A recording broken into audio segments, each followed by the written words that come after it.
In March of 2016, 8 of the world's best chess players gathered in Moscow for one purpose: the right to challenge the world champion. Among them stood Fabiano Caruana, calm, precise, and relentlessly ambitious. The candidates' tournament would not just test preparation, it would test endurance, resilience, and the ability to keep fighting when nothing feels certain.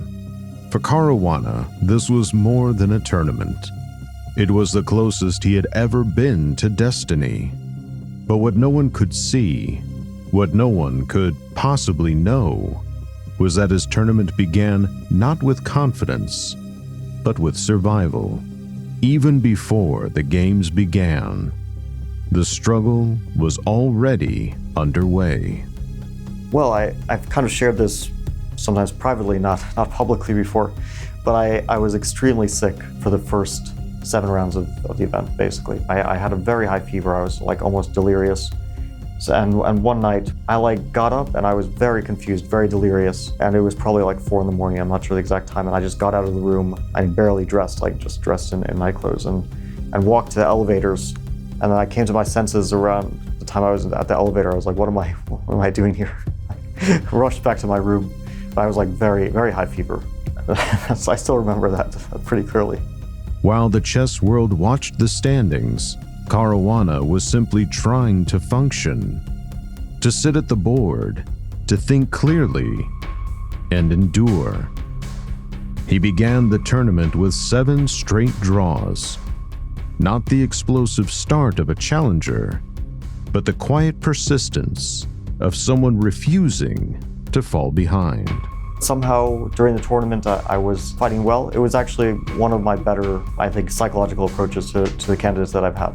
There were mistakes, missed chances, moments where the margin between victory and draw slipped through his fingers. And then, something shifted. After 7 rounds of holding on, Caruana finally broke through.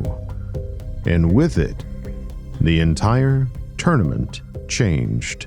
So I started with 7 draws, and then I won these 2 very crucial games against Hikaru Nakamura and against Vishy Anand. And I think the game against Hikaru is probably my favorite from the event. I played a double-edged line against his Berlin. I knew it really well. It was like good preparation. It was a strategic position, and I outplayed him. And that really started to set my pace that I could start to fight for the first places.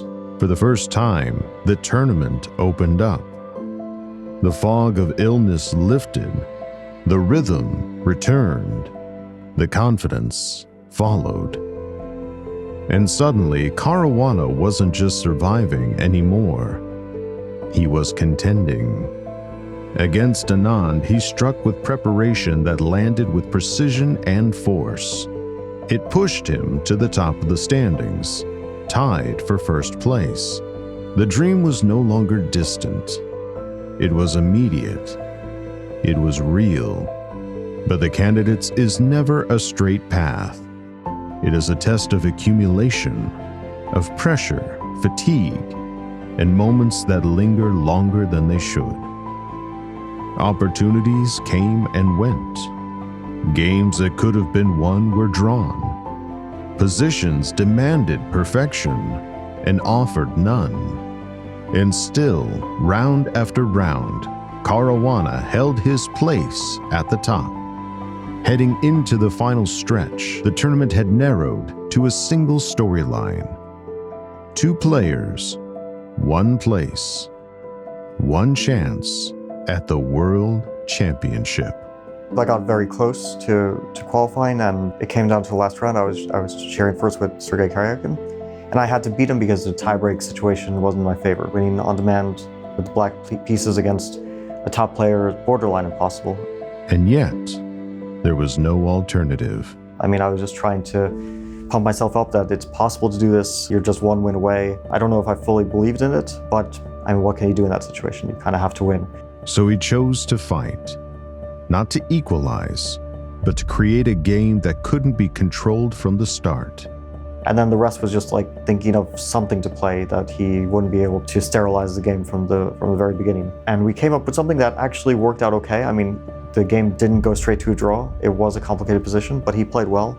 I never got any realistic chances. It stayed balanced basically up until like move 40. For a moment, it held possibility. And then, as so often happens at the highest level, everything came down to a single decision. I made a blunder. I thought that the move I was making was very good for me, and I got a bit overly excited, a bit too emotional in the moment. I thought like now I'm getting serious winning chances, but just like one miscalculation, and instead it was actually a losing move, and I lost the game. And just like that, it was over. Sergei Karyakin became the challenger for the World Championship. And for Caruana, the dream ended in the final round. By every external measure, it was heartbreak, a missed opportunity at the highest level of the game. But his reaction was quieter, more measured. I even heard this from one reporter, thought that it would affect me very negatively.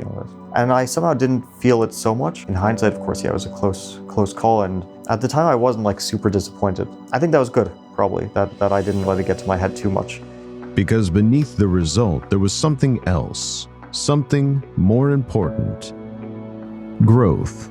I mean, it definitely taught me how to prepare better for the next candidates, because our preparation before 2016 was very amateurish. It was like 1 week, barely working on openings. Some lines we prepared were just bad. Like the preparation wasn't at the level it should have been, but somehow during the tournament I was fighting well. That is the story of Moscow 2016. Not perfection, not dominance, but resilience. A player who began the event barely able to think clearly, who endured 7 rounds without a win, who rose, fought, and reached the final round tied for first in the most demanding tournament in chess. And although he didn't win, he proved something far more important: that he could carry the pressure, that he could stand at the edge of a world championship and belong there. 2 years later, Fabiano Caruana would return to the candidates tournament, and this time, he would be ready. Because in 2016, through illness, missed chances, and one final miscalculation, he learned exactly what it takes to reach the summit and what it takes to stay there.